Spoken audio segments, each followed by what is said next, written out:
Next door to Belgium, we met Pauline, a Dutch pediatrician who spoke to us what made her embrace Islam. When I was 21 years old, I was in the middle of my medical studies.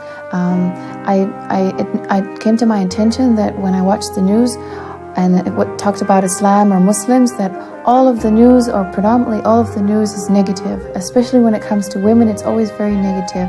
Something about women not being able to go to school in Afghanistan, about women getting acid thrown in their faces in Pakistan, a lot of bad things.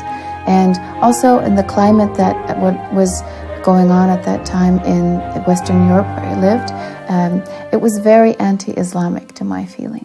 And I just followed the media and just believed everything they said, and I had a very negative idea about Islam.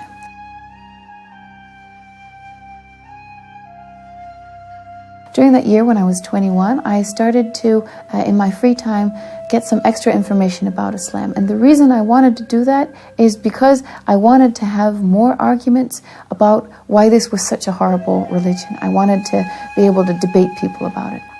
So in my free time, like I said, I started to read some stuff, to watch some videos about Islam.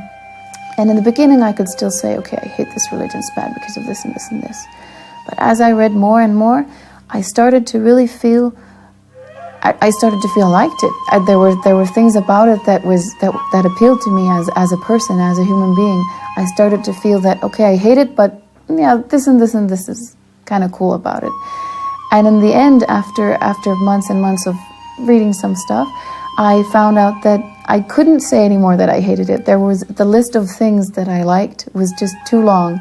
And I really felt it was really like coming home, because it really suited my way of my way of thinking of how life should be.